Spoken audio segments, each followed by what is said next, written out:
we're certainly happy to see you all here today, and you look very well contented and everything. We hope we'll give you a nice day. This morning we have a subject that I think is of more or less vital importance in these times. But we have to begin by going back to one of the earliest concepts that we have in the world of science, and that is the transmutation of metals. We do not know where alchemy, as we call it today, originated, but the present word is derived from two comparatively recent terms, the word chemistry and the ancient Hebrew and Greek and Egyptian syllable El. Alchemy. El is a name of deity, Elohim, and many others. Therefore, the term alchemy means divine chemistry. It means something entirely different from the concept or idea of a materialistic transmutation of metals.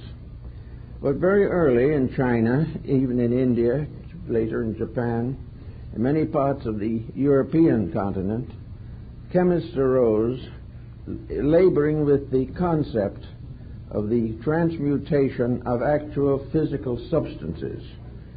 Today, science does this every day, and from the beginning of time, nature did it every moment. To deny that it is possible to transmute or transform a substance is not scientifically sound. Every moment, transmutation is going on around us and within us. The whole system of digestion, the nutritional problem faced by every living creature, is a fine example of basic alchemy, a divine process of transforming substances until they serve the various utilities which are necessary for survival. Paracelsus von Hohenheim was a physician for the family of the Fuggers in Germany. They were the great mining family, with mines all over Europe. He was the doctor in charge of the possible accidents and sicknesses that afflicted the workmen. While there, he experimented and wrote considerably on the subject of alchemy. He pointed out, for example, that in the area where the various metals were mined for the Fuggers, grape orchards and vineyards stood on the outer surface, on the surface of the earth, beneath which these mines were located. Those mines which were involved with gold had a peculiar circumstance involved in them. If you took the grapevines that grew on the surface and burned them, you would find gold. In other words, the roots of the plants were picking it out of the earth also. Years ago, we had a character here in Los Angeles who has gone to his blessed reward, who was an alchemist. And naturally enough, for an alchemist who had to make a living, he had a cheese factory, which, by the way, if you study it carefully enough, is part of our story. But no one thinks that far. But this alchemist one day showed me a little glass retort about an inch and a half tall. Now, about less than the size of a pullet egg. But in this was a little rock, and on the rock was a tiny flare of gold. It looked under a strong glass like a little flower, but it was actually gold growing in an hermetically sealed vessel. I tried to get the right to keep this as a preservation or as a proof of something, but I was never able to get it away from him. But anyway, he insisted that this little gold tree, or little gold thread-like vine, a leaf, a fern leaf-like thing, had actually grown in this bottle from the rock upon which it was still attached. That actually gold grows. Von Hohenheim also stated this, that areas where mining had exhausted all known gold supplies, 100 years later, gold was found again. In some way, gold continued to reproduce itself from a kind of seed. So gold gradually came to be a symbol, and it was as a symbol that it was of most interest to the mystical alchemists of the 16th and 17th centuries. To them, gold was simply a symbol of the human soul and the divine soul. Gold to them was a spiritual agent. It was a symbol of what man is as a mortal creature and how this mortal creature can be transformed into a divine, enlightened power. Gold in alchemy in the 17th and 18th century was a synonym for soul. It was that part of man's nature which combined the elements which we find today symbolically in the symbol of Mercury. The ancient system or triad for the production of gold was salt, sulfur, and mercury. Salt being a symbol of body, sulfur being a symbol of spirit, and mercury being a symbol of the binder or the uniting substance, that which was capable of transmuting one into another. Therefore, the human being, in a sense, is spirit, soul, and body. The spirit as belonging to eternity, the body belonging to the earth and matter, and Mercury a mysterious symbol to the combination or union of heaven and earth in the transmutation of life from a divided substance to a united essence. This type of thinking was the problem of almost all of ancient philosophy. Paracelsus and others warned the alchemists not to center their attention upon the transmutation of metals, but, as von Welling tells us in one of his alchemical writings, that which is true on a spiritual level must also be true on all other levels. And if it is possible to transform mortality to immortality in man, it is also possible in nature, it is possible in all the kingdoms of life, and it is possible of all the substances which make up the created universe. So Paracelsus did not deny the transmutation of metals, but warned that the acceptance of this as the primary factor in alchemy was a mistake, and that as a result of this mistake, most alchemists failed, because they failed first of all to set up the transmutation within themselves, by means of which the true understanding of the mystery could be developed within their own consciousness. In other words, as another alchemist said, there are seeds of life in everything. In India and China and Japan, these are called the Buddha seeds. They are the seeds of all essences and substances. All things grow from their own seed, root, or cause. And the cause of immortality is in every created mortal creature. The seed of immortality is in man. The seed of all knowledge is within the human being. The seed of all hope and of all life and of all wisdom and all understanding, all these are locked within the individual. And they must grow as plants grow. They must gradually overcome the resistance of ignorance. They must day by day and year by year spread their life in all ways. The tree of wisdom grows from the human mind. The tree of love comes from the human heart. The tree of God comes from the eternal seed within the consciousness of the human being. So all of alchemy was primarily a release or a revelation, a transmutation of ignorance into wisdom, a transmutation of death into life everlasting, a transmutation of ignorance into wisdom. And all this was done by a very elaborate process. The secrets of transmutation are beautifully and symbolically set forth in a number of works. Many chemists were deceived by the terms, however, and felt that the formulas were purely physical, but they were not. They were all keys to the release of the infinite life locked within existence itself. Transmutation was transformation, regeneration, resurrection. restoration, reformation, all these things are releases of the seed of eternity within time, the seed of life everlasting in the symbolic substance of illusional disintegration. So we take this point to move a little bit to study the subject which is of great concern to us at the present moment, the regeneration of human society. Now, there are many attitudes on this particular subject. Many feel, for instance, today, in a general disillusionment, that the hoped-for restoration is far removed. Others doubt its reality, just as scientists have doubted that gold could be made from base metals, so politicians and diplomats doubt seriously that peace can be brought out of the confusion in human consciousness. Everywhere, dissolution, division, and mortality rules human relationships. This, however, is contrary to universal law.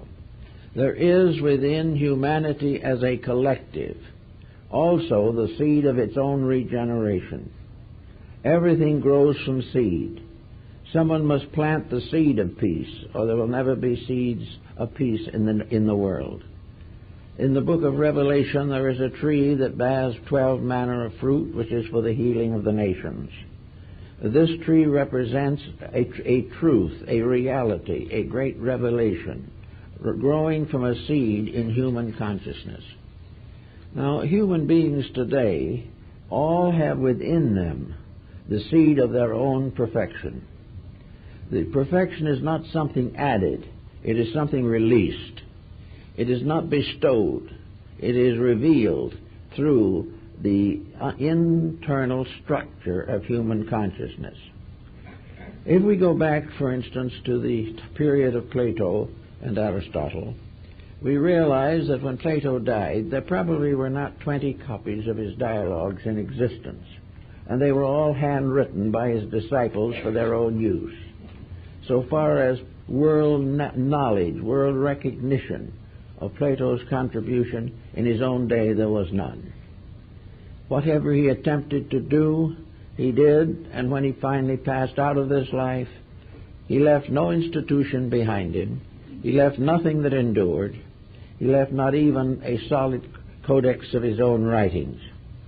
And yet today he is better read, better known, and better appreciated than ever before, because somewhere within the nature of his own labor there was the seed of restoration. That which was truth in his writings can never die. The same is true of the words of Christ. Those words were not printed in his own lifetime. Only a few ever saw them or heard them or saw him. But that which is eternal, inevitable, cannot die.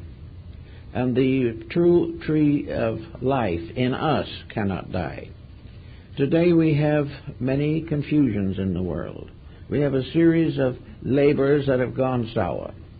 We have attempted to do great things, but they were not the things that were necessary. And in the effort to be great, we have failed to fulfill the natural simplicity of ourselves.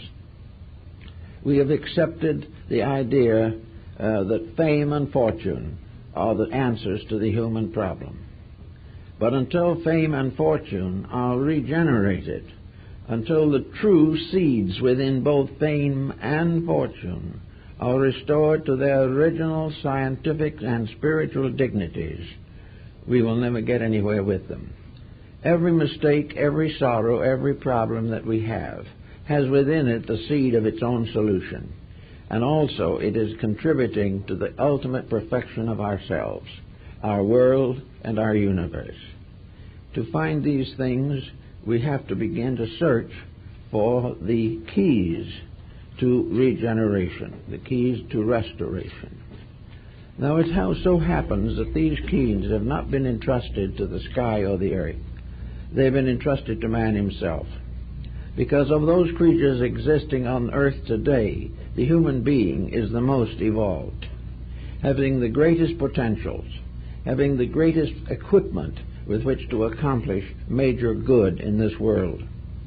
The human being has the facilities the mental abilities, the rational faculties by which he can take the seed of eternity within himself and release it as described in the structure of Kabbalistic philosophy. So we have here today a world of people, nearly 5 billion, perhaps a little more, each one of which, whether it knows it or not, is immortal. Each one of these creatures has been endowed with a potential. In each human being, the seed of eternity has been sown in the fields of time. The human being could not breathe, could not walk, could not think, could not exist if eternity was not within him. The eternal life, the life of all things, is that which gives man life. Each kingdom of nature unfolds this life according to its own rules and laws. Each kingdom of nature tries to expand its potentials. We see the gradual development of the plant kingdom, in which a small lichen somewhere gradually develops into a magnificent tree. We see all the flowers of the field. We also see all the beautiful crystals in the rocks. Everywhere something of a divine nature is being revealed through kingdoms of nature. In the animal kingdom, other values are revealed. We discover perceptions and reflective powers that we do not even take for existing, let alone take for granted. Then we finally come to the individual, the human being, who is the sum of all this evolutionary process. Here we have a being of which, for instance, we can mention such beings as Leonardo da Vinci. We can think in terms of Michelangelo. We can think of terms of Stradivarius or any of the great leaders of human arts, crafts, and revelations. We can think of the saints and the sages, all of the different degrees of development and unfoldment that already are obvious in the human being. They are obvious because he is endowed with them. They are obvious because they are manifestations of the thing that makes him exist, and that is the divine seed of life within himself. That which is within himself is his own immortality. It is also in that part of him which functions in his daily life. It is that power within him which digests his food, keeps his heart beating, controls and regulates digestion and elimination. It is this same power that gives him the right to write a book, to make a great contribution in art or music or science or philosophy. All the different departments of life arise from one tiny seed, the divine seed in man. It is this one divinity which is the unit. This is the monad of existence. This is the one from which all things come, and yet all things in their infinite divisions are still one. From one source all knowledge arises. For one purpose all knowledge exists, and that is the perfection and growth of living things. In our course of life, politically and socially, we have forgotten almost entirely the part of ourselves which alone can be solutional. We cannot solve with the mind unless the mind is inspired. We cannot create with the hand unless the hand is regulated and guided. We cannot create with the body unless the body itself responds to a divine eternity within itself. So here we are, human beings, each with a different kind of destiny, each dedicated to some purpose, each one hoping, fearing, believing, each one living and dying within a peculiar situation in which the real reason for the whole thing remains unknown. We do not today believe or realize the power of this seed germ within ourselves, which seed germ is eternity, hidden within the folds and regions of time. This inside thing is that which has to be released, and the release of this is the great secret of transmutations and transformations. Everything depends for its survival upon this submerged, hidden source of life within ourselves. It is the spark of eternity in us upon which we depend for everything. And when that leaves the body at death, it takes with it every activity, every process, except disintegration. This is one of the reasons why it seems as though in this world there's been a great overlooking of something. We have been trusting each other on a level which is not trustworthy. We have tried to work out our problems without bringing into focus the one solution that is possible, and that is the release of the eternal plan through ourselves. It is the same with nations. From the beginning, nations have been compound individuals. They have existed with temperaments and dispositions. They each have their own peculiar specializations in life. They have their languages, their customs, their arts, and many times their religions and their languages. All these are parts of a unit, and the unit of a nation is a kind of collective atom. For each atom is a personification of a racial, or a cultural, or a social problem or pressure. So in the atom problem, we have the atom who is Greek, the atom who is Chinese. But we also recognize that each of these compounds is ensouled. Each one of them exists as itself rather than falling into chaos, because the entire structure is embodying a principle. The development of humanity, the tree of races, means that a life principle is flowing through all races. And these races become branches upon a great tree. And this tree is the tree of life itself. But every nation is part of that plan. Every individual within a nation is a leaf or a twig or a bud upon a tree. A living thing depending upon one life. Now this means that whether we realize it or not, there is only one life. And this is the thing which is difficult for us to understand. In our way of competition, in our way of self-centeredness, each individual competes with another and tries to outdo others. In strangeness it may seem, there is no one to compete with, because actually there is only one life. And all competition is a mistaken belief that this life can be controlled in one direction or another, when in the truth of the matter, the creatures must be controlled by that life principle. The principle is not divided.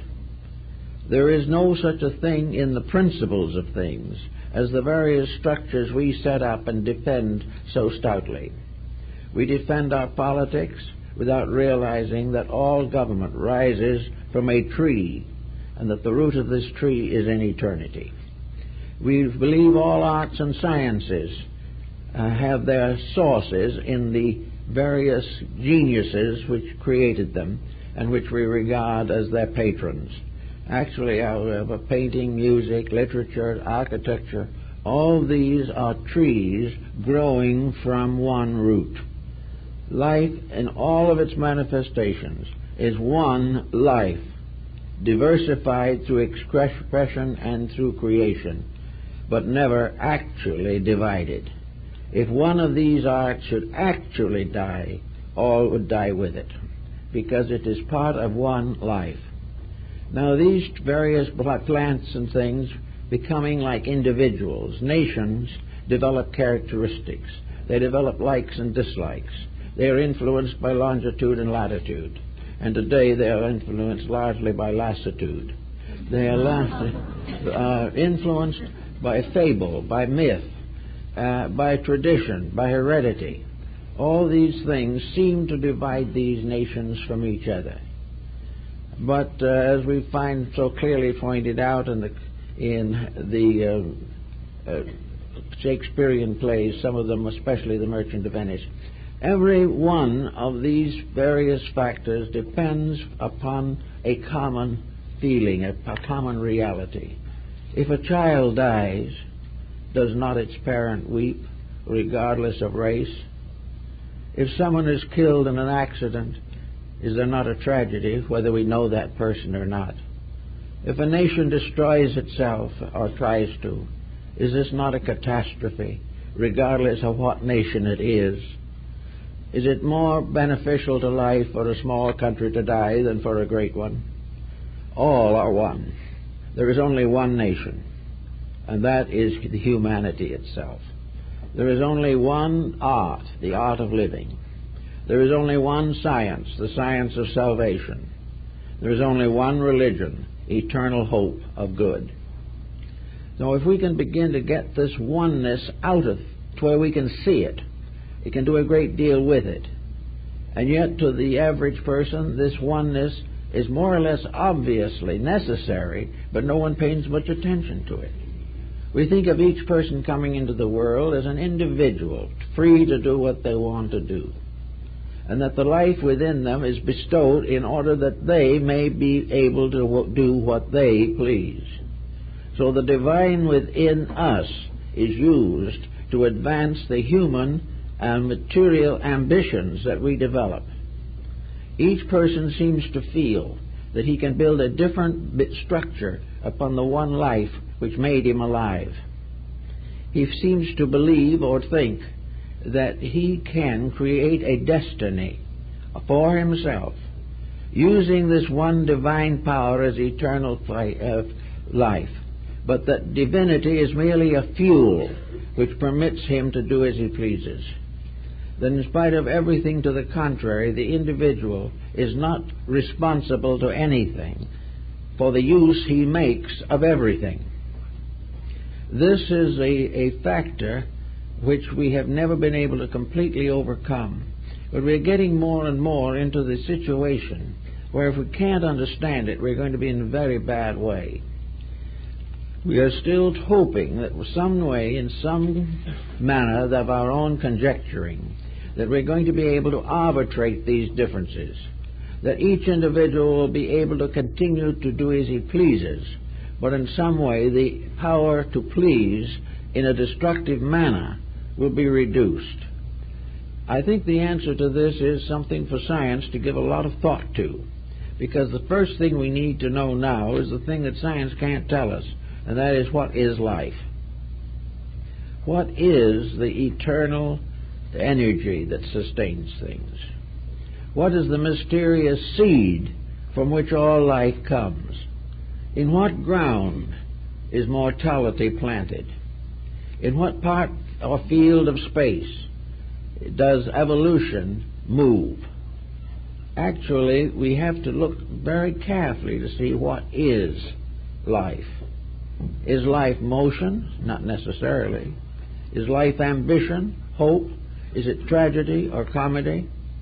Is it contained within any structure that we have developed? The only sensible way that we can really approach this is the way we have never used, and that is to recognize that in substance all of these things are the same. They are all specializations within an indivisible reality. While we try to make separation real, while we are in a competitive relation with life, we cannot transmute our own activities and restore the unity which is necessary for survival. We have to gradually recognize this problem of alchemical transformation. But before we can really accept it, we have to have some psychological proof, some form of evidence to give us confidence that this is true. It is not enough just simply to say it. We must in some way become aware, completely aware, of this inevitable reality. So aware and so conscious of it that we are enabled to develop its resources within ourselves and share them with others. The alchemists, and they're working in their little laboratories, were all looking for something. We find many accounts of them, and in several great European cities there are the old buildings called the houses of the alchemists, famous even now because at some time a mystical chemist lived there and labeled to perfect his works. Now, if this alchemy of the problem is real, how are we going to find out about it? How can we transform this searching into a discovery. Well, in the old alchemical system, there was a mysterious being called Elias the artist. Elias is the patriarch referred in the Bible as one who went to God without death. And this mysterious power, Elias the artist, would come in the night to some alchemist who was considered worthy and would give him the secret, or give him perhaps a few grains of the elixir of life, of the transmutation, would stay a little time and then disappear and never be seen again. And in each case, the Elias power left some proof behind it. It left evidence to the chemist himself that there was an answer, that there was a solution. And in some cases, as in the case of Sendivogius, this powder actually was used by him to transmute base metals. And apparently, physically, he believed at least, it accomplished this end. Or was it true that Sendivogius also knew and put into symbolism what this powder really was? That it was not there to transmute base copper or bronze or iron, but to transmute base ignorance, superstition, or fear into the realization of truth. I think we have to recognize that the great transmutation must be in some way justified by human experience itself. We should be justified by the mere fact that we are alive, because the very existence in which we live has never been explained adequately. We do not know where we actually came from long before there were stars. We do not know where we are going after the last star goes out. We do not know what we are made of, except of substances that are held together by a strange magnetic chemistry. We know that we live from day to day upon life. We know that the very process of digesting food is an alchemical process. But we also must realize that this process goes to the acceptance and digesting of experience, which is another kind of food, a kind of food that nourishes the mind and understanding. That we must also experience the mystery of love, of divine acceptances of things. These are foods which must also sustain hope within the individual. Therefore, those things necessary for the attainment of the alchemical transmutation must be experienced within the person. He must become aware of these truths, and he must be able to apply them socially upon the different levels and parts of his society. He must understand what governments are. The governments are nothing but the hollow shadow or extension of a divine way of doing things, and that as long as any government differs from the archetype from which it came, it cannot fulfill itself. Therefore, governments must be regenerated. They must be reformed, revised, and restored to their original purpose, namely the purpose of fulfilling the infinite unfoldment of the divine purpose in creation. While governments are dependent entirely upon books and codes and creeds, or laws are passed only by those who are themselves ignorant of what law is, or where it comes from, or why it is, or what it must be, we are in trouble. But as long as we are willing to build our laws solely upon previous laws, or upon the previous incumbent in public office, we will never get to understand the final great fact, namely that all things obey except man, and out of his disobedience fell the angels.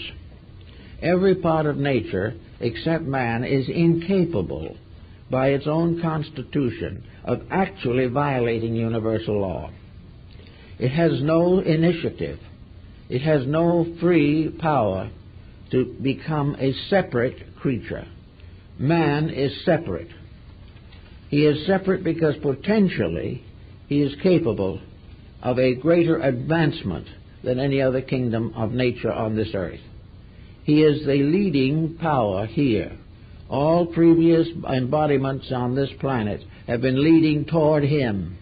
They have been gradually releasing that part of his own potential which enables him to stand and proclaim his existence. This, however, is not to be the subject of great rejoicing, nor is he to become completely overwhelmed by his own egotism. The fact that he exists is a remarkable thing. The fact that he can exist well is a still more remarkable thing. And he hasn't quite gotten there yet. But he is hoping. But his hopes have to be brought into some form of pattern. And when the old time, in the Bible, they spoke of the earth as a garden and considered that man was the gardener. Well, a gardener is one who takes care of the plants. We're not really doing that. As gardeners in the garden of life, we are not protecting it. We are exploiting it. We are not doing all we can to preserve it. We are doing all we can to make it a servant of personal ambitions. So we may say that nearly all of that which is rooted in ambition has a tendency to be corrupt. It may not necessarily be wrong, but it can easily become so. We cannot, by ambition of our own, do that which only eternity knows. We cannot solve problems that are greater than our insights or our understandings. But fortunately, we don't have to. We only have to come into a harmonious relationship with the great plan of life itself. And this is what, in a large way, alchemy really represented. It told us through human digestion and the digestion of metals that there are processes going on that if we do not interfere with them, corrupt them, or pervert them, are magnificently sufficient. The only thing we can do is cut ourselves off from life by the misuse of it. We can only destroy that which we have labored so hard to build: bodies, attitudes, institutions, nations, governments, parties, and policies. All these things we have built up only to destroy them by our own selfishness. Now we say that's a very great tragedy.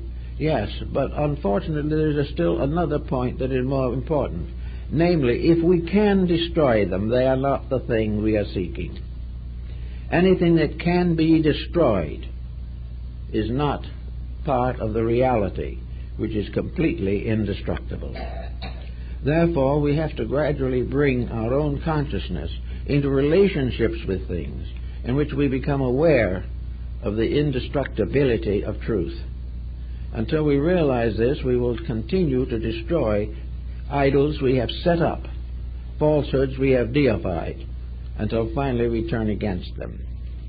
Now, in the closing years of the present century, many of the ancient esoteric arts have come back into focus.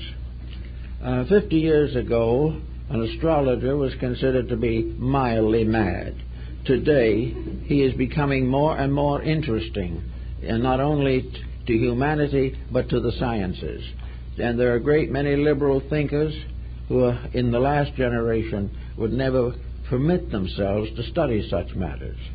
We came along with acupuncture, which for 2,000 or 3,000 years was used in China and scoffed by us. And all of a sudden we're interested in it. We're interested in the I Ching. We're interested in yoga and Vedanta.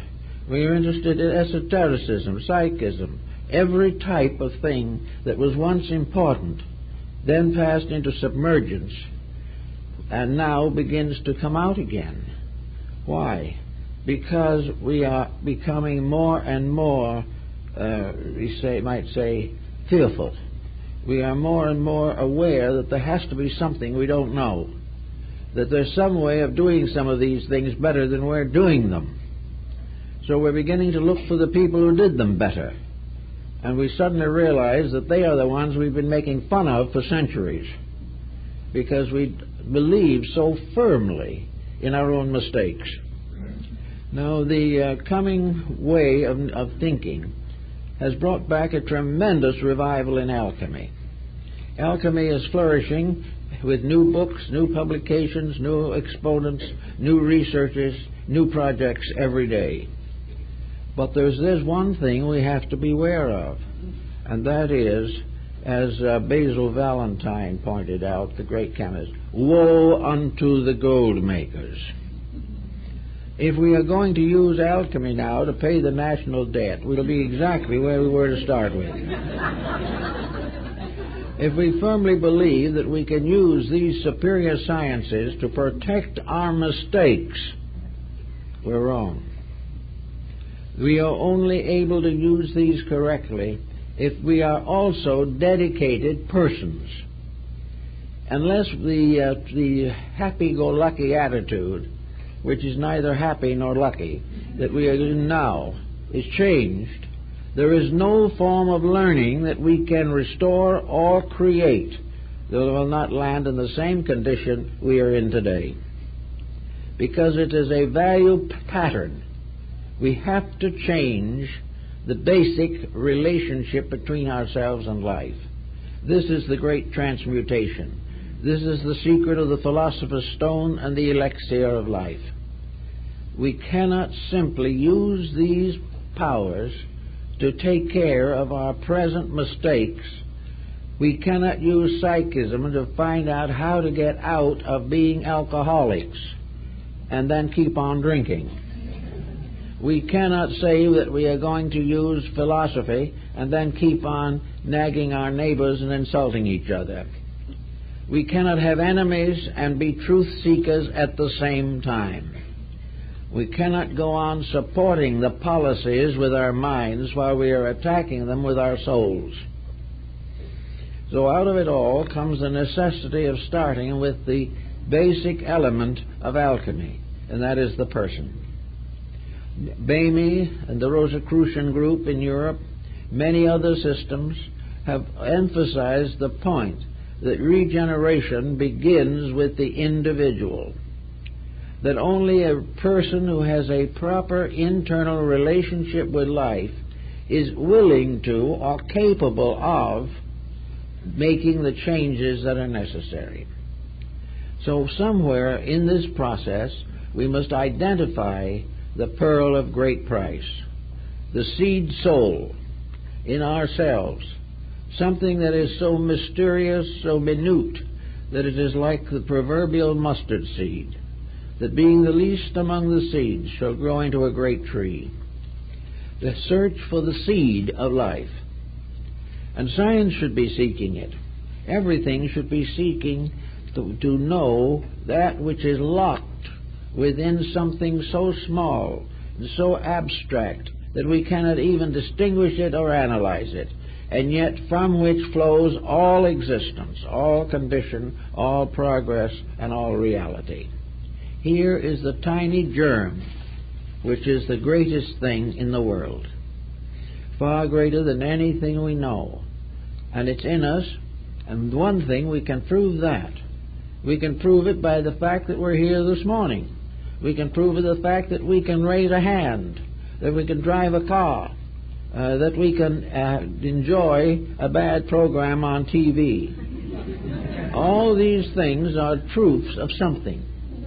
The fact that we like one thing and dislike another, believe one thing and disbelieve another, these are all evidences of the presence within ourselves of a power, of a life reality, a germ of eternity by which we exist. We are not the only ones. That germ is in everything. But in man it is a certain core. It's reaching further into the great world of needs. In other words, it is the basis of the fruit of life that we're all seeking. Here we are, able to think, able to play the piano magnificently, able to control and direct the actual forces that make up our civilization. All of these things are within our dispatch and within our area of possibility.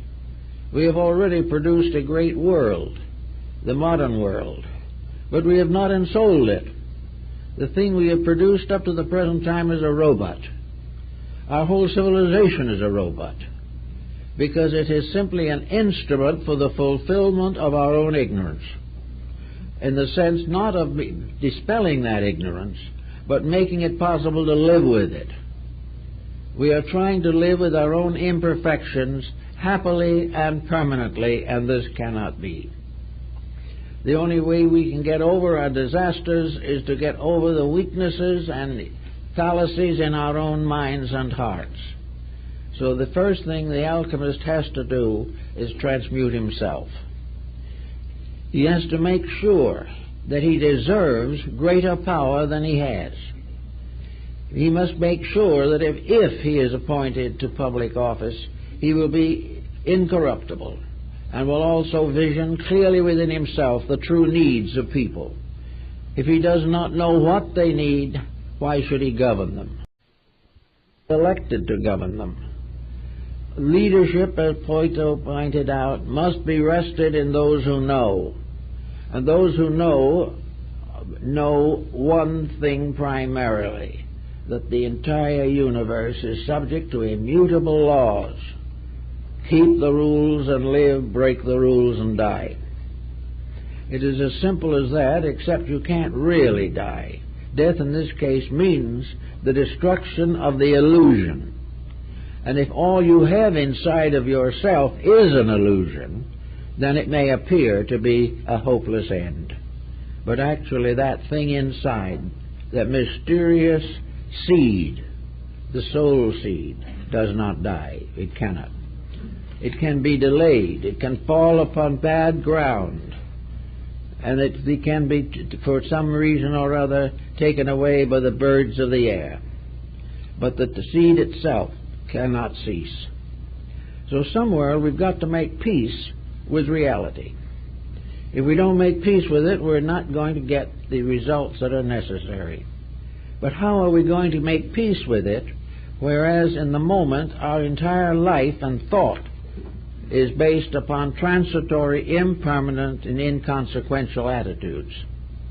How is the average individual to become capable of ruling himself, let alone ruling anyone else? Well, it should be part of education, but it isn't. It should be part of everything that we do, but it is not. We are constantly being schooled to do things to perpetuate our mistakes. We have a standing army to perpetuate our hatreds. We have everything we can think of to perpetuate a kind of egotism, self-centeredness, or hopeless and ruthless ambition. We are not trying, really, to make any basic correction. We are competitively trying to prevent someone from doing to us what we have been long waiting to do to them. All this, we cannot solve anything. So comes a sacred art. An art maybe that was founded in the ancient temples of Egypt, perhaps earlier. An art which is recorded in the ancient Hermetic writings. The books of Hermes Trismegistus, found in the scriptural writings of all peoples. This mysterious secret art, secret science of personal redemption, personal renovation of character and of life. And it means that certain changes have to come about. Now, in the Orient, there was a very elaborate system of esoteric disciplines set up to help the individual to cure these deficiencies in himself, to build up a personal, integrated being, a personality, a character, a temperament, a disposition, a unit within himself, by means of which he can gradually come into the realization of the soul potential locked within him. This type of discipline and so forth, however, has run into bad times here in the West, for the reason that it is being cultivated, at least in some cases, simply as a means of advancing the same ignorances it is supposed to overthrow. It is not being done because the individual wants to understand truth. It is because he wants to be wiser than someone else and benefit by it. So wherever these exercises are given to help the individual to be greater than his neighbor, danger lurks. if these exercises are to release him from those things which he has never corrected in himself, it's bad.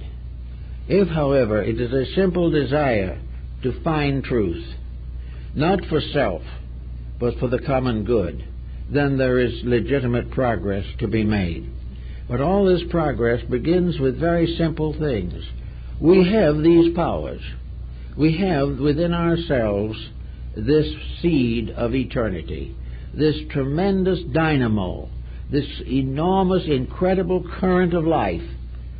And just as a house is lighted by electricity from one great station, so our own individual magnetic fields, our electric selves, are all fed by the energy from one eternal plant. And that eternal plant is the divine life. But that energy is living energy, conscious energy, wise energy, loving energy, and not simply blind force. So in order to manage and work over these problems, the individual must begin his own alchemical researches. Of course, as in the older days, he will be ridiculed, and in many cases the alchemists were persecuted. Some of them were actually died for their beliefs. There were martyrs in all fields of human regeneration.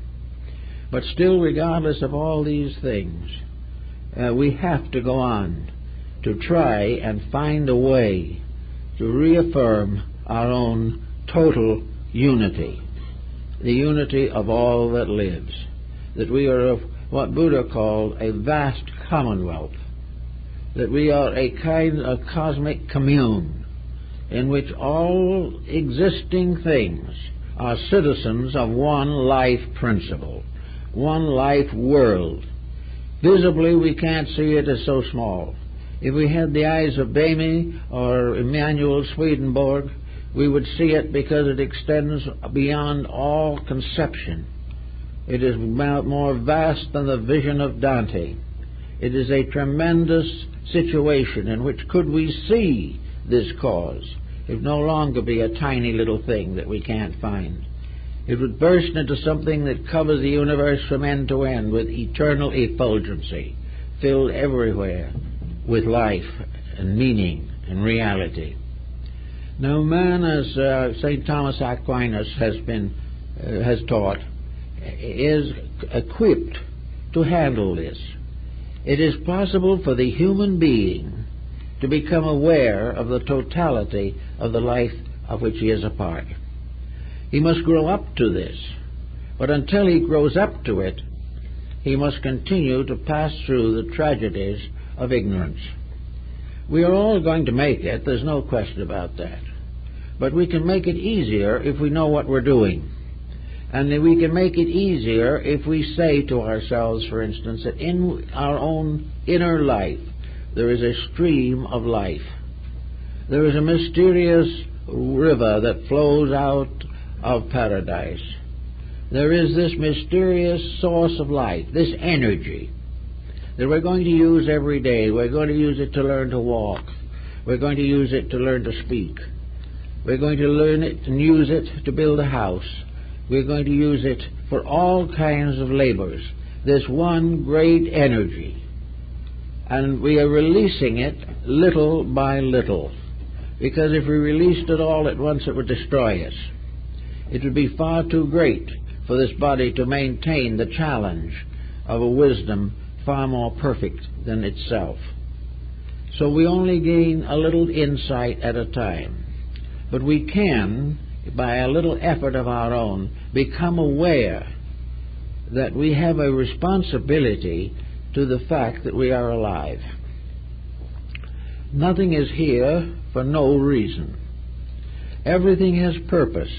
Each individual, when he reaches maturity, has become a custodian of life. He has become part of a great living mechanism. He has become part of a tremendous flow of energy. Energy which he cannot master, but which he can learn to use. As he uses it, he no longer abuses it. And when he gets to the point where he can transmute his own mistakes where he can begin to see the things he did not do well and try to do them better. When he comes to this condition, he is already well on the way toward an enlightenment. Now, what are the immediate fruits of this enlightenment in terms of alchemy? Those who possess this power, this mysterious elixir of life, who are masters of the golden stone, these individuals still live here just like everyone else. They are forbidden by the rules of their orders to even reveal that they are different. They live in this world but not of it. They have a tremendous life inside themselves and are not dependent upon the encouragement of their neighbors for survival. They cannot be captured within the framework of a bad law. On the other hand, their wisdom and insight shows them how they can live surrounded by laws that are not good and still be right themselves.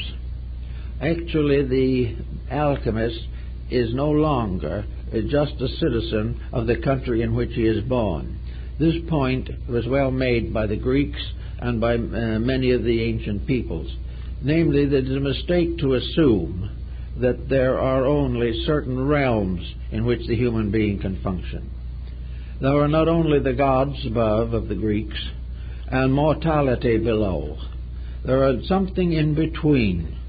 This in-between thing has been in theology made into the hierarchies of the angels and archangels and so forth.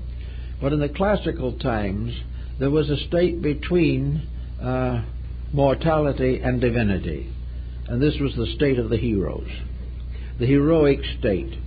Or as one Rosicrucian said, there is a race that exists on a plane above us, made up only of those who have been born into it through their own wisdom.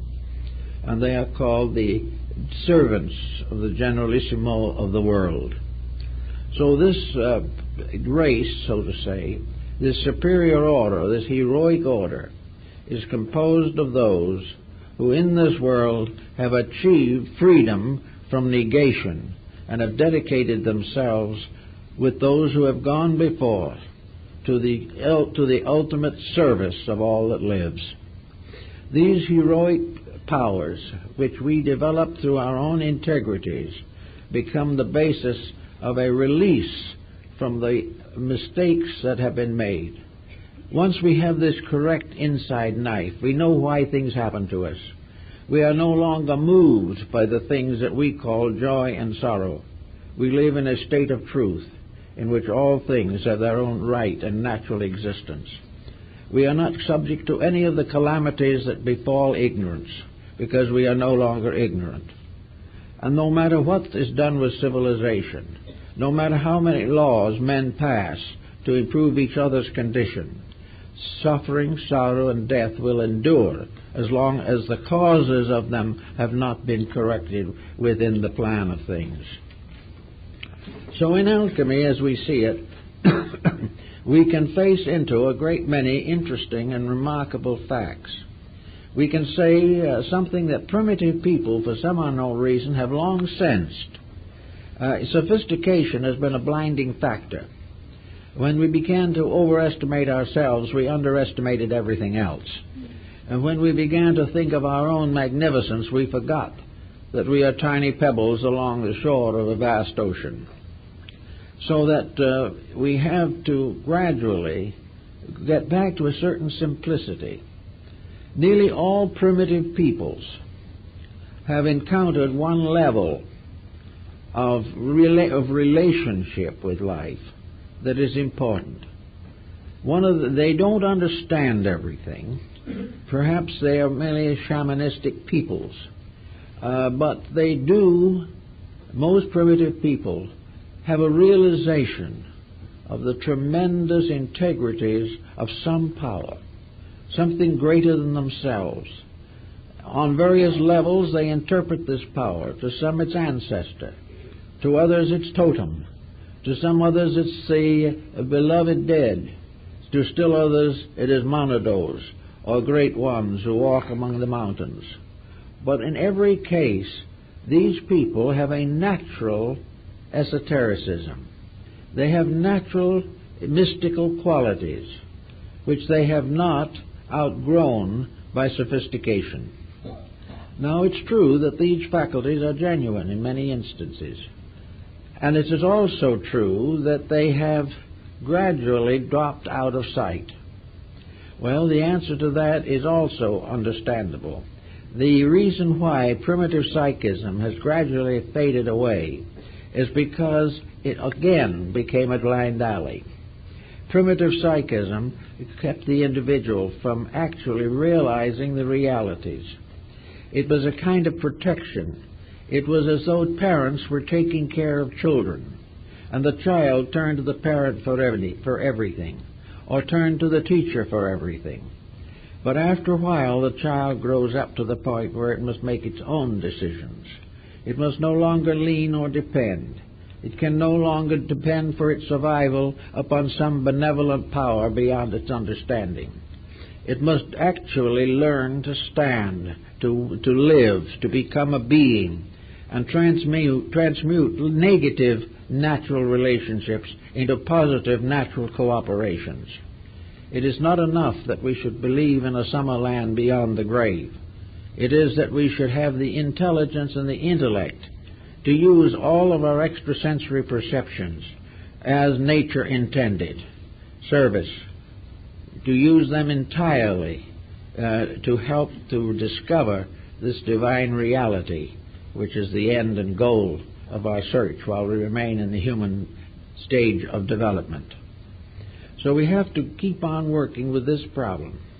We have a lunch and we eat something, and this something mysteriously gets absorbed, transformed. We don't tell the stomach what to do. Sometimes we put it in a position where it can't do anything. Under such conditions, it becomes a little resentful.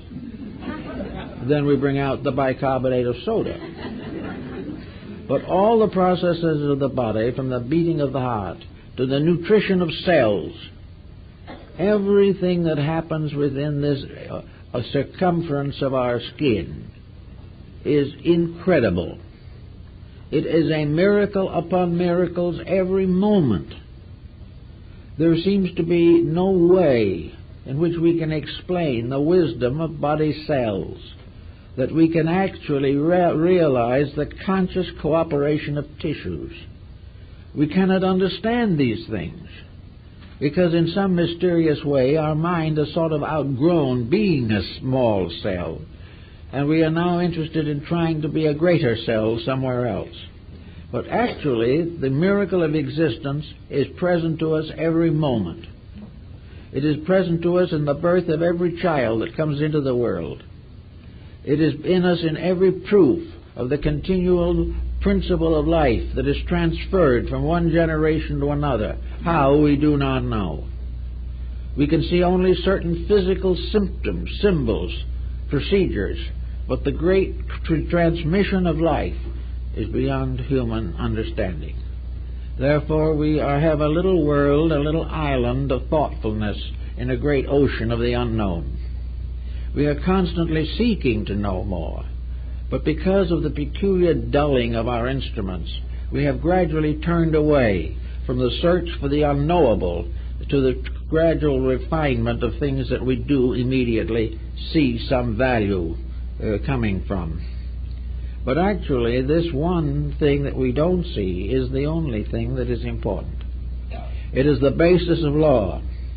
Within it is the absolute way in which everything has to be done. Within it is the proof of human growth. Within it is the release by which the individual gradually, step by step, actually grows up into a divine nature. And sometime in the infinite of things may be a God in his own right. But all these things are based upon an energy, what the alchemists called the spirit or souls of the metals. The souls of the metals can be brought together, and here is a very interesting point. Von Welling, in his Opus Cabalisticum, points out that No metal can be combined with another metal in its present state. One gross metal cannot be amalgamated to another gross metal in terms of alchemy. Before an element can become mingled with another element, it must be sublimated itself and its own individuality overcome. It must cease to have separateness before it can be united with anything else. Therefore, the essences of the metals can be combined, but the bodies of the metals cannot be combined. To form, that is, they can be combined on a physical level for purposes of hardware, but not in terms of mystical understanding. So before any form of knowledge can be united to another form of knowledge, both of these elements must be subjected to and reduced to their principle. Therefore, we have to go behind what is known. We have to break through knowledge in the sense of tradition. We have to break through knowledge in the sense that it is a binding power. When we say, "I know," and what we are really doing is quoting from a text from Harvard or Oxford, this won't do it. None of the knowledge that comes from the outside, in its natural outside form, can be united with any other form of knowledge on the outside. Therefore, before knowledge can be united with another form, it must be reduced itself or elevated to the state of a soul principle. It must be transmuted in itself from body to soul. Souls can mingle, bodies cannot.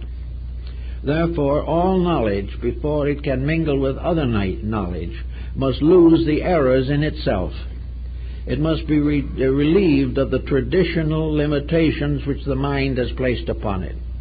We must no longer defend schools of thought, because these thought schools can never be reconciled. But if thought can be rescued from schools, it can mingle with other thoughts. The same is true in religion. We cannot take one religion and impose it upon another, because the separatenesses are all artificial. We take two great religions, we study them. We discover that in substance and essence their teaching is relatively identical. We realize that the Ten Commandments are everywhere in the world, and as long as we think of them as principles, we can understand and apply them. But the moment we limit that pattern to a religion, and another religion disagrees with us, though believing the same, we then come into religious hostility and persecution. We cannot worship God separately and be at the same time one in our religious consciousness.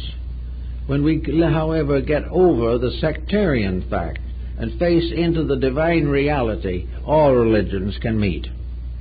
We can all meet upon the level of certain principles, but never after these principles have been embodied in various creedal and sectarian patterns until they have become practically mummified in them. Have they died in the sectarianism which destroyed their power to be one.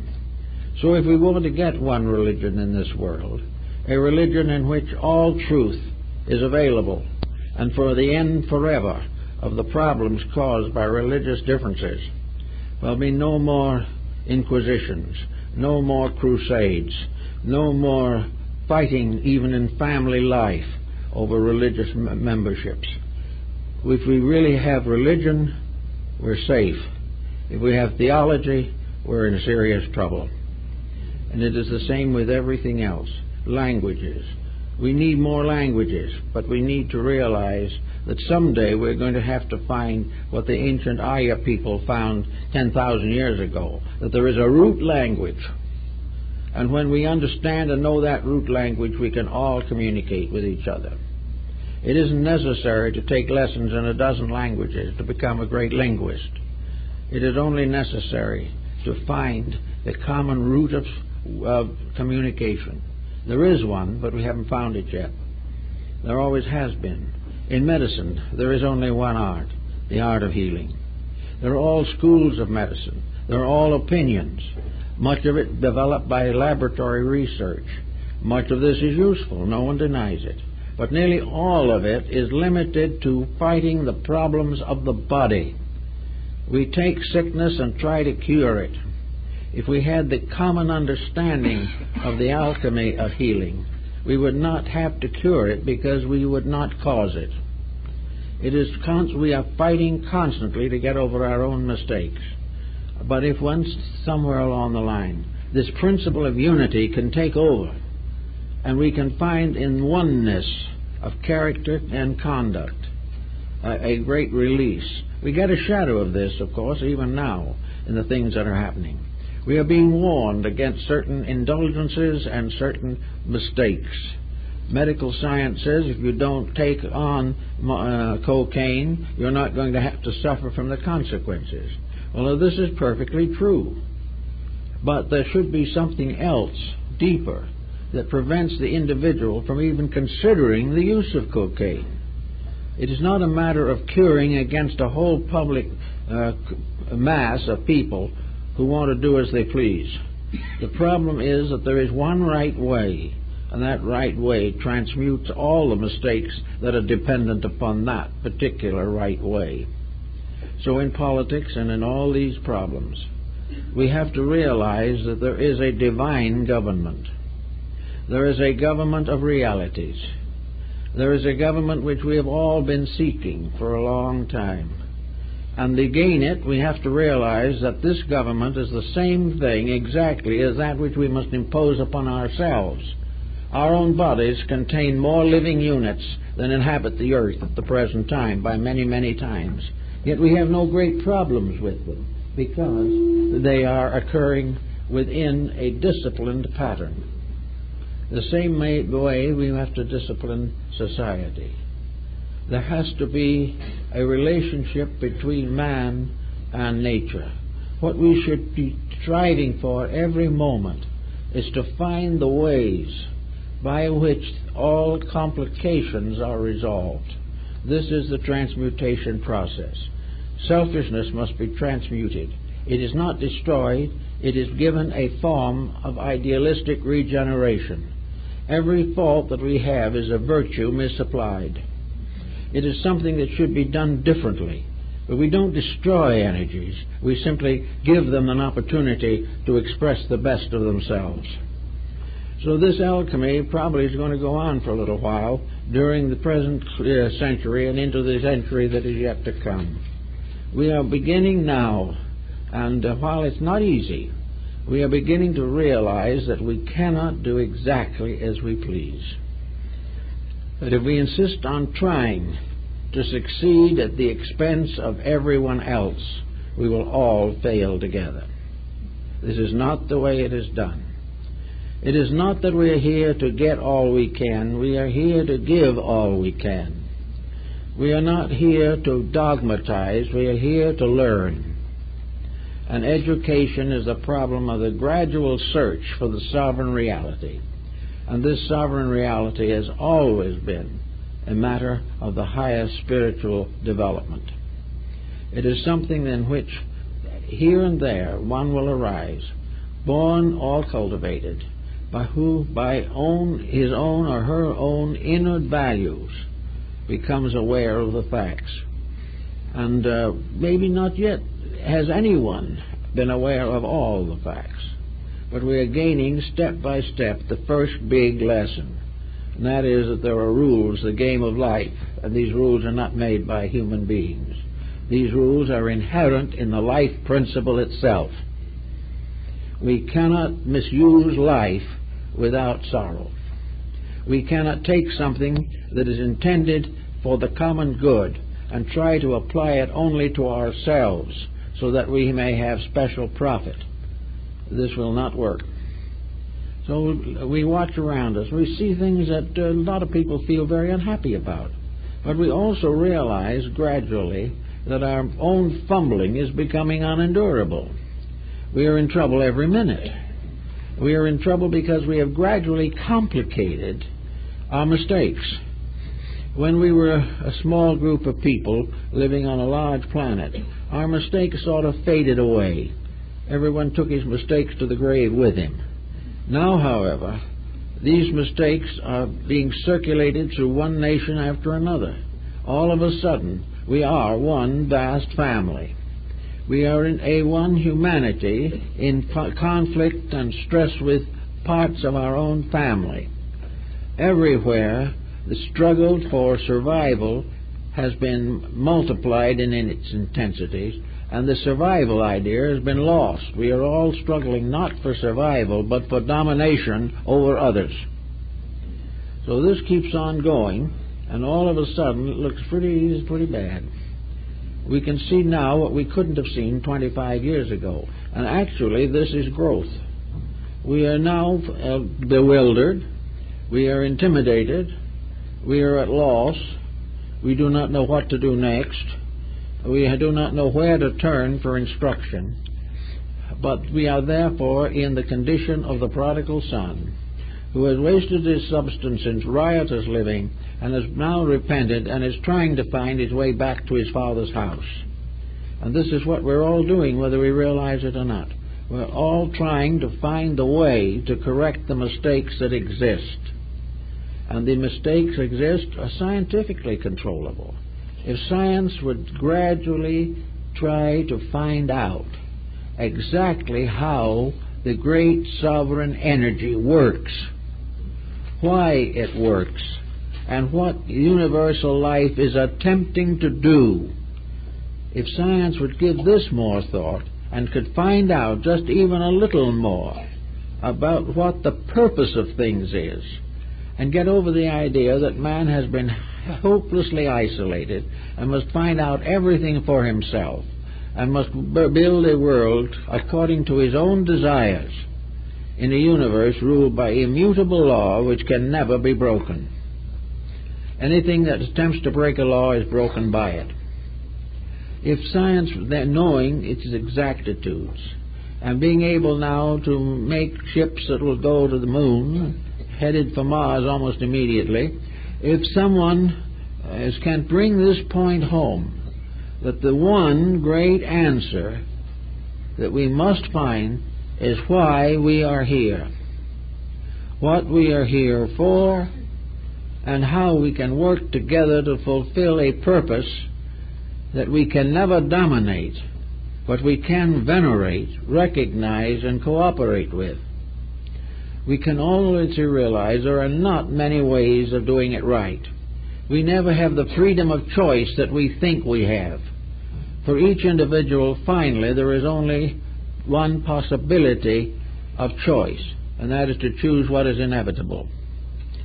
This understanding can also begin to work in our lives.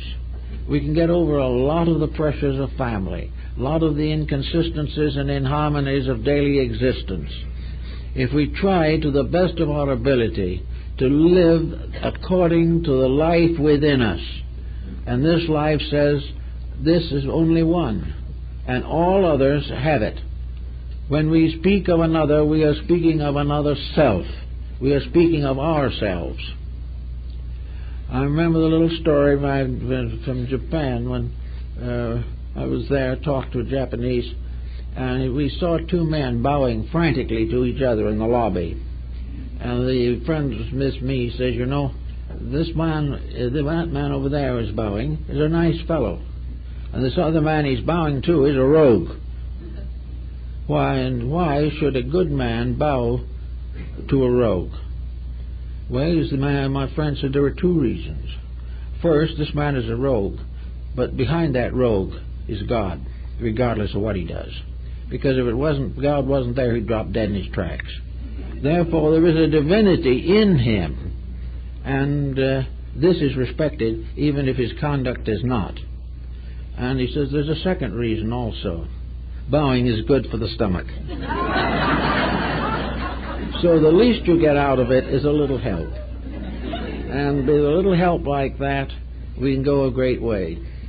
And by gradually trying at least to bow to the truth as we confront it, and making every effort to overcome every dividing factor in our lives, and trying according to the best of our ability to recognize that with us always is a power that we should respect and venerate, that this unseen guest is the source of ourselves, and we may not see it for a long time, but we know its presence, and the more we know about it, the more we respect it, and out of respect comes love, and out of love comes obedience. So if we all work it out the best we can, the universal transmutation will take place. Well, that's it, folks.